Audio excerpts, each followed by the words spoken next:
Very good morning. Times now अब भारत पर fit India का सुपर हिट बुलेटिन शुरू हो चुका है। आपके साथ मैं हूं साक्षी मिश्रा। नमस्कार, गुड मॉर्निंग। आपके साथ मैं हूं पहलगाम से श्रुतिका। एक बार फिर से हाजिर हैं हम कश्मीर के पहलगाम से फिट इंडिया का सुपर हिट बुलेटिन लेकर, और यहीं से खूबसूरत नजारों के साथ में आपको देश दुनिया की तमाम बड़ी और अहम खबरें आज हम बताने वाले हैं। लिंदर नदी के किनारे इस वक्त हम खड़े हुए हैं। ये वही लिंदर नदी है जो कि झेलम से जाकर मिलती है।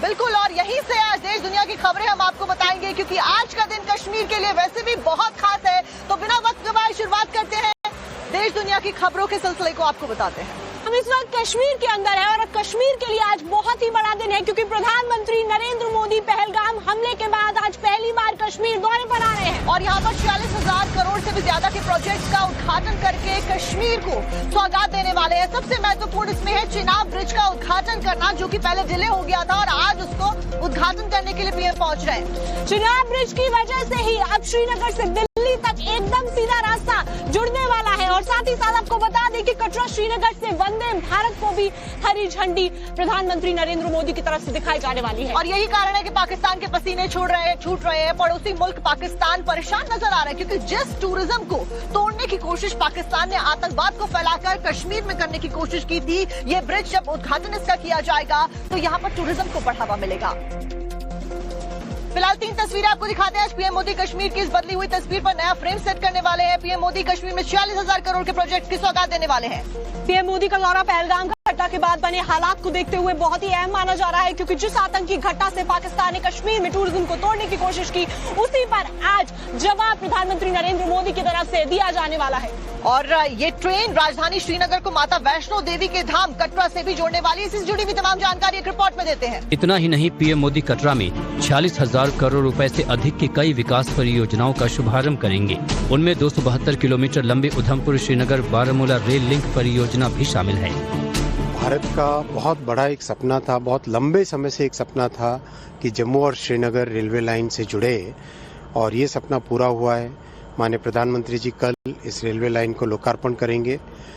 2 बहुत इसमें विशेष ब्रिजेज हैं, चिनाब ब्रिज और अंजी ब्रिज, दोनों अपने आप में टेक्नोलॉजिकल मार्वल्स हैं। जम्मू कश्मीर जाने से पहले पीएम मोदी ने सोशल मीडिया पर जानकारी दी है, तो वहीं प्रधानमंत्री मोदी के आगमन पर जम्मू कश्मीर के मुख्यमंत्री उमर अब्दुल्ला भी बेहद उत्साहित है। उन्होंने इसे ऐतिहासिक दिन बताया है।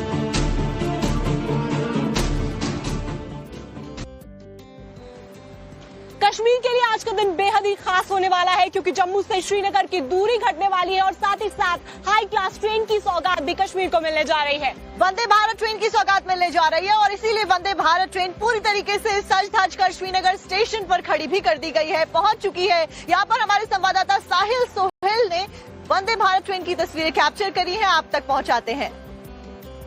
6 जून जम्मू कश्मीर के इतिहास का सबसे बड़ा दिन होने वाला है। प्रधानमंत्री नरेंद्र मोदी जम्मू कश्मीर के लोगों को बड़ी सौगात देने वाले हैं। चिनाब ब्रिज, जो कि विश्व का सबसे ऊंचा रेलवे ब्रिज है, उसका उद्घाटन प्रधानमंत्री नरेंद्र मोदी करेंगे और साथ में ही वंदे भारत एक्सप्रेस को हरी झंडी दिखाएंगे, जिससे जम्मू कश्मीर देश के साथ जुड़ जाएगा रेलवे के माध्यम से। हम इस वक्त श्रीनगर के रेलवे स्टेशन पर हैं और तस्वीरों के माध्यम से पहले दिखाएंगे आपको शफीक, सुरक्षा बढ़ा दी गई है। Jammu Kashmir police, railway police force और सीआरपीएफ की जवानों की तैनाती यहाँ पर की गई है। इसके साथ साथ जो वंदे भारत एक्सप्रेस ट्रेन है वो श्रीनगर रेलवे स्टेशन पर पहुंच गई हैं और इसे इस वक्त जो है सजाया जा रहा है। बड़ा दिन है तो ऐसे में इस ट्रेन को सजाना जो है शुरू हो गया है। रेलवे के अधिकारी जो है पहुंच गए हैं। इस ट्रेन को खासे तरीके से यहाँ पे फूलों से सजाया जा रहा है और प्रधानमंत्री नरेंद्र मोदी इस वंदे भारत एक्सप्रेस ट्रेन को हरी झंडी दिखाएंगे। ये एक महत्वपूर्ण प्रोजेक्ट है जिसका मुकम्मल होना बहुत ही ज़रूरी था और अब जाके मुकम्मल हुआ है। प्रधानमंत्री नरेंद्र मोदी विश्व के सबसे ऊंचे रेलवे ब्रिज, जो कि चिनाब रेलवे ब्रिज है, 359 मीटर जो है ज़मीन से ऊपर है, और इस ब्रिज को कल उद्घाटन करेंगे। और ऐसे उसके साथ साथ जो Vande Bharat express Srinagar railway station और श्री माता वैष्णो देवी रेलवे स्टेशन कटरा के बीच चलेगी, उसको भी हरी झंडी दिखाएंगे। और ये इस तरीके से जम्मू कश्मीर के लोगों को प्रधानमंत्री नरेंद्र मोदी से एक बड़ी सौगात होगी। कैमरा पर्सन शफीक के साथ सोहेल, श्रीनगर। कश्मीर की फिजा पूरे देश से कंपेयर किया जाए तो बहुत अलग है और यही कारण है कि कश्मीर के लिए हम लगातार जब से यहाँ आए हैं कह रहे हैं कि कश्मीर जैसा पूरे देश में कुछ नहीं है। और इसी वजह से यहाँ के लिए जो वंदे भारत ट्रेन डिजाइन की गई है वो भी बहुत अलग है। श्रीनगर से कटरा जो ट्रेन बनाई गई है उसमें स्पेशल डिजाइन यूज किए गए हैं क्योंकि यहाँ का मौसम अलग है, यहाँ का टेम्परेचर अलग है। जैसे कि हम शुरुआत से बताते जा रहे हैं कि यहाँ पे बहुत ज्यादा ठंड है, आज भी ऐसे ही ठंड है, तो इसी के हिसाब से स्पेशल वंदे भारत ट्रेन को डिजाइन किया गया है। इसके अंदर स्पेशल फीचर्स है। हमारे संवाददाता साहिल ने इस पर रिपोर्ट की है, आपको ज्यादा जानकारी के लिए दिखाते हैं। जम्मू कश्मीर को बड़ी सौगात मिलने वाली है। प्रधानमंत्री नरेंद्र मोदी वंदे भारत एक्सप्रेस को हरी झंडी दिखाने वाले हैं और उसके साथ साथ विश्व के सबसे ऊंचे रेलवे ब्रिज का उद्घाटन करने वाले हैं। हम इस समय वंदे भारत एक्सप्रेस के ठीक अंदर हैं और क्या सुविधाएं इसमें हैं वो भी आपको दिखाएंगे। ये वंदे Bharat express Shri Mata Vaishno Devi Katra railway station से श्रीनगर के बीच चलेगी। आपको ये दिखाएंगे किस तरह की सुविधाएं हैं। सीटिंग जो है वो बड़ी ही उम्दा है और इसके साथ साथ इस कोच में वो तमाम सुविधाएं रखी गई है जिनसे जो है पैसेंजर्स को फ़ायदा मिलने वाला। आप देखिए सामने आपका जो स्क्रीन लगा हुआ है इस पे तमाम वो जानकारी है जो एक पैसेंजर को ज़रूरत पड़ती है, यानी कौन सा स्टेशन होगा, आने वाले आगे कौन सा स्टेशन है, पीछे कौन सा स्टेशन, तो सारी जानकारी जो है वो इसमें दी गई है। सेंट्रली जो है सेंट्रली हीटेड ये एसी बनाई है, खास तौर पे जो है वंदे भारत एक्सप्रेस को बनाया गया है क्योंकि कश्मीर में कठोर सर्दी होती है और उस सर्दी के वातावरण के हिसाब से ही उसको डिज़ाइन किया गया है। आज़ादी के बाद पहली बार जम्मू कश्मीर रेलवे के माध्यम के जरिए जो है देश के साथ जुड़ रहा है। जम्मू कश्मीर के लोगों को खासतौर पर श्रीनगर जम्मू सर्दियों के मौसम में जो राष्ट्रीय राजमार्ग है जम्मू श्रीनगर राष्ट्रीय राजमार्ग वो बंद हो जाता था, उसकी वजह से कई कठिनाइयों का सामना करना पड़ता था और अब उन कठिनाइयों का सामना लोगों को नहीं करना पड़ेगा और लोग जो है ट्रेन के माध्यम से ये सफ़र बआसानी कर सकते हैं। तो फिलहाल ये वंदे भारत एक्सप्रेस जो श्री माता वैष्णो देवी कटरा रेलवे स्टेशन से श्रीनगर के बीच चलेगी, इसकी अंदर की तस्वीरें जो है हमने आपको दिखाई और प्रधानमंत्री नरेंद्र मोदी इस वंदे भारत एक्सप्रेस को हरी झंडी दिखाने वाले हैं। कैमरा पर्सन शफीक के साथ सोहेल, श्रीनगर।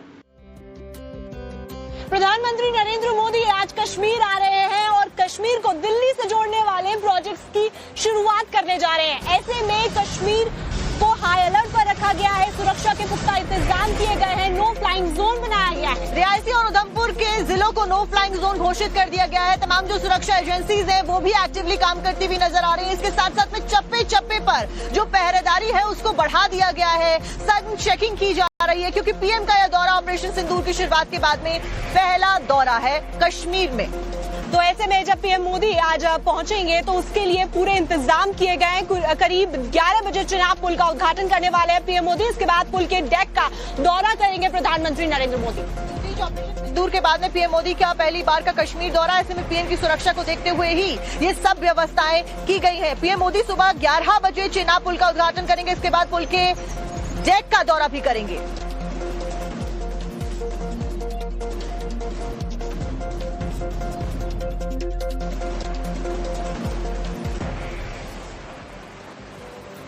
प्रधानमंत्री के दौरे से पहले मुख्यमंत्री उमर अब्दुल्ला ने सुरक्षा व्यवस्था का जायजा लिया, लोको पायलट अधिकारियों के साथ में बातचीत की। इस बीच केंद्रीय मंत्री जितेंद्र सिंह भी वहां पर मौजूद रहे। तो ऐसे में जम्मू कश्मीर को मिलने वाले रेलवे प्रोजेक्ट को लेकर सीएम उमर अब्दुल्ला ने बड़ा बयान दिया है, वो आपको सुनवाते हैं। इस दिन का अब अगर मैं ये कहूं कि बहुत अरसे से इंतजार था तो शायद कम होगा। इस रेल की शुरुआत तब की गई थी प्रोजेक्ट की जब मैं स्कूल में था, शायद 7वीं या 8वीं जमात में। आज मेरे बच्चे भी स्कूल और कॉलेज छोड़ के अब काम कर रहे हैं, लेकिन चलिए देर आए दुरुस्त आए, आखिरकार हम उस मरहले पे पहुंच गए हैं जबकि वज़ीर आज़म साहब आके यहाँ से उस रेल का उद्घाटन करेंगे और इससे हम सबको फायदा होगा। पहलगाम में हुए आतंकी हमले को लेकर संघ प्रमुख मोहन भागवत का बयान सामने आया। उन्होंने कहा कि आतंकियों के ऊपर कार्रवाई हुई, आतंकियों को सख्त सजा दी गई। भारतीय सेना की सराहना करते हुए पाकिस्तान पर उन्होंने जोरदार निशाना भी साधा है। उन्होंने ये कहा कि पहलगाम में नृशंस हमला हुआ था। आपको सुनवाते हैं एक बार संघ प्रमुख के द्वारा क्या कुछ बयान दिया गया और इनडायरेक्टली कैसे एक बार फिर से पाकिस्तान को बताया गया और आईना दिखाया गया। इस सारे प्रसंग में अपने सेना की क्षमता और वीरता फिर से एक बार चमक उठी। उनके पराक्रम के साथ निर्णय लेना और करने के लिए कहना, ये जिनका दायित्व है ऐसे शासन प्रशासन के लोग, उनकी दृढ़ता भी हम सब ने देखी। टेढ़ापन जब तक कायम है, द्विराष्ट्रवाद का भूत जब तक मन में कायम है, शांतिपूर्वक रह सके इसलिए अलग हुए और अलग होने के साथ ही अशांति करना प्रारंभ किया। ये दोगलापन जब तक जाता नहीं तब तक देश पर ये खतरे बने रहेंगे। और इसलिए ये बात ध्यान में आती है कि अपनी सुरक्षा के मामले में हम लोगों को स्वनिर्भर होना ही पड़ेगा। तो श्रुतिकार में पहलगाम में है, यहाँ पर हल्की सर्दी है और मतलब हल्की गर्मी भी है, लेकिन मिक्स मौसम है। हाँ, कभी ठंड लगने लग जाती है तो कभी गर्मी, इसीलिए चाय भी हमने हाथ में ले ली है ताकि अपनी बॉडी के तापमान को मेंटेन रख सके। आपका चाय के बिना गुजारा नहीं होता है। चाय के बिना गुजारा होता नहीं है। बहरहाल आगे बढ़ते हुए आपको बता दें कि पहाड़ों से ही जुड़ी हुई एक खबर है, जहाँ पर एक तरफ पहाड़ों में बर्फबारी हो रही है, कई जगह पर बहुत ज्यादा बर्फबारी हो गई है, जिसकी वजह से सैलानियों की मुश्किलें खड़ी हो गई है। बिल्कुल, कहीं पर बहुत ज्यादा बर्फ जम रही है तो कहीं पर नदियां उफान पर है। लेकिन ऐसे में तस्वीरें हम आपको दिखाने वाले हैं लद्दाख की। देखिए, जम्मू कश्मीर में ऐसी बर्फबारी हो रही है कि सब कुछ सफेद हो गया है। श्रीनगर लद्दाख हाईवे पर जोजिला पास के नजदीक की तस्वीरें देखिए। यहाँ पारा इतना गिर गया है कि पहाड़ से बर्फ की नदी बहने लगी।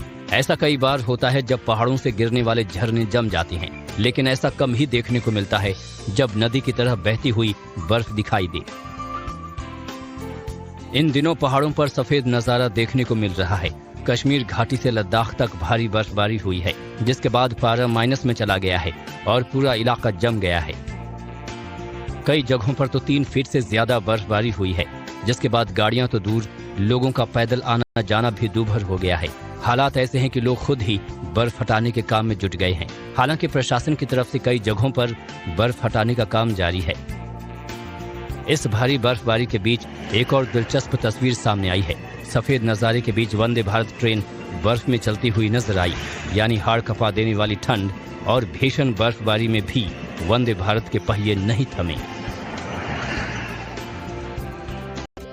और पहाड़ों पर बर्फबारी का मौसम एंजॉय करने के लिए बड़ी तादाद में पर्यटक पहुंच रहे हैं। हालांकि पहलगाम में जहां हमारी मौजूदगी है, यहाँ पर देखिए आपके सब कुछ खाली पड़ा है, क्योंकि जो भी कुछ पहलगाम में बैसरन घाटी में हुआ उसके बाद टूरिस्ट यहाँ आने से थोड़ा सा कतरा रहे हैं। इसी वजह से यहाँ पर टूरिस्ट नजर नहीं आ रहे। लेकिन पहाड़ों पर बर्फबारी का मौसम एंजॉय करने के लिए चंबा में लोग पहुंचे और कई जगह पर चंबा में टूरिस्ट वाहन फंसे हुए नजर आए, जिसकी वजह से टूरिस्ट को कई किलोमीटर तक पैदल चलना पड़ रहा है। उन्हें कई सारी परेशानियों का सामना करना पड़ रहा है। चंबा में देखिए, पहाड़ों पर हो रही भीषण बर्फबारी पर्यटकों के लिए भी कई बार बड़ी मुसीबत का सबब बन जाती है। हिमाचल के चंबा से आई तस्वीरें ऐसी ही एक मुसीबत की गवाही भर रही हैं। हिमाचल प्रदेश के साच पास दर्रे पर बर्फबारी के चलते कई सैलानी फंस गए। गाड़ियां जहां तहां अटक गईं, लिहाजा पर्यटकों को पैदल चलकर सुरक्षित जगहों पर जाना पड़ा। एक गाड़ी फंसी थी, उसके चक्कर में हम भी फंस गए। 4 गाड़ियां फंस गई हमारी। हम भगवान से बस यही दुआ करेंगे कि स्नो बंद हो जाए, हमारे जो बच्चे हैं उनके ऊपर किसी की दया हो जाए। और आप लोग जो हमें हेल्प कर रहे हो, आप हमारे लिए भगवान बन के आए। बर्फबारी के चलते फंसे 70 लोगों को रेस्क्यू करके सुरक्षित पांगी पहुंचा दिया है। जोत पर हो रही बर्फबारी को देखते हुए प्रशासन ने इस रास्ते को आवाजाही के लिए पूरी तरह से बंद कर दिया है। फंसे हुए वाहनों को भी निकालने की कोशिश की जा रही है। और अब खबर आपको राजस्थान के डूंगरपुर से दिखाने वाले हैं, जहां पर एक बुजुर्ग दंपति 90 से 95 साल के जो थे, उनकी शादी की जो तस्वीरें हैं वो सुर्खियां बटोर रही हैं। तो ये दोनों 70 साल से लिव इन में रह रहे थे और फिर इनको ध्यान आया कि अरे शादी तो हुई नहीं है, तो फिर इन्होंने फैसला कर लिया चट मंगनी पट ब्याह। देखिए,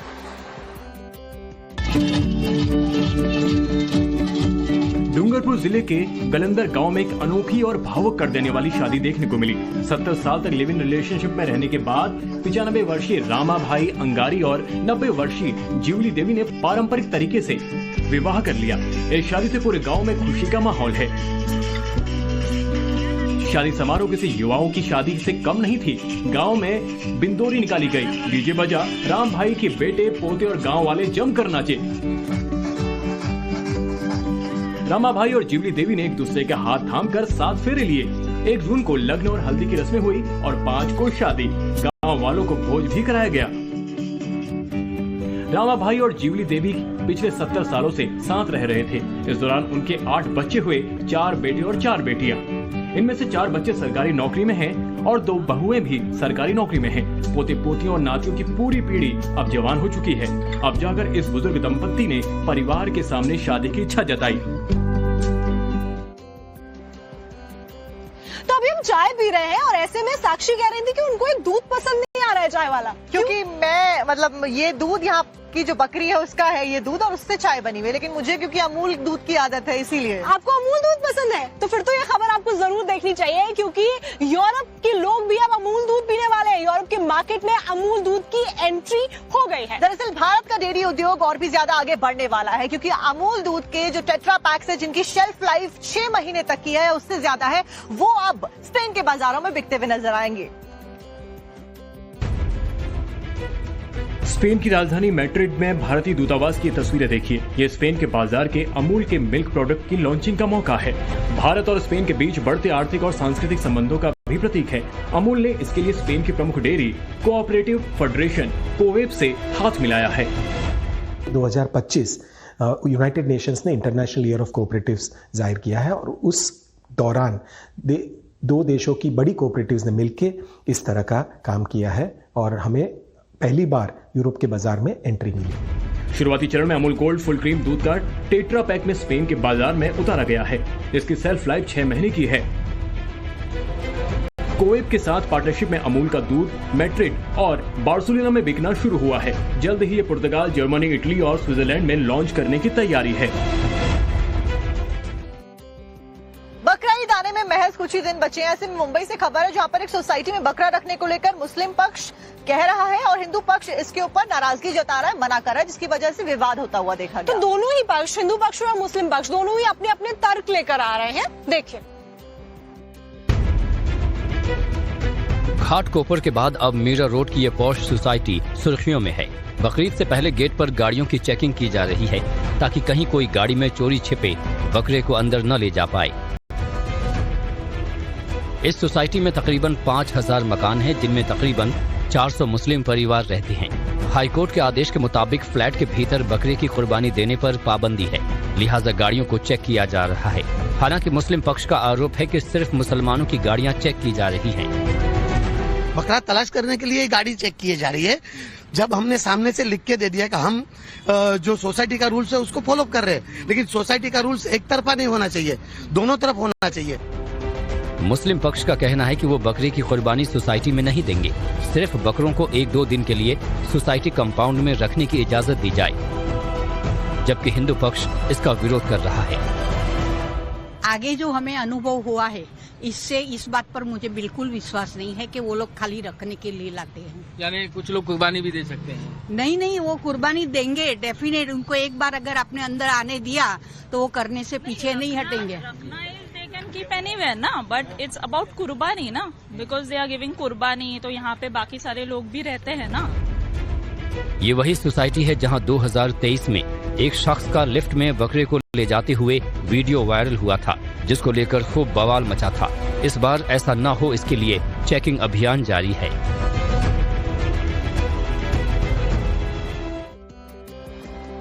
यूपी के ग्रेटर नोएडा से एक दिल दहला देने वाली खबर सामने आई है। यहाँ पर एक कंपनी के बेसमेंट में निर्माण काम चल रहा था और ऐसे में एक दीवार ढह गई। दीवार ढहने की वजह से मलबे में 5 लोग दब गए, 3 लोगों की जान चली गई, 2 लोग अस्पताल में जिंदगी और मौत के बीच में जद्दोजहद कर रहे हैं। आपको रिपोर्ट दिखाते हैं।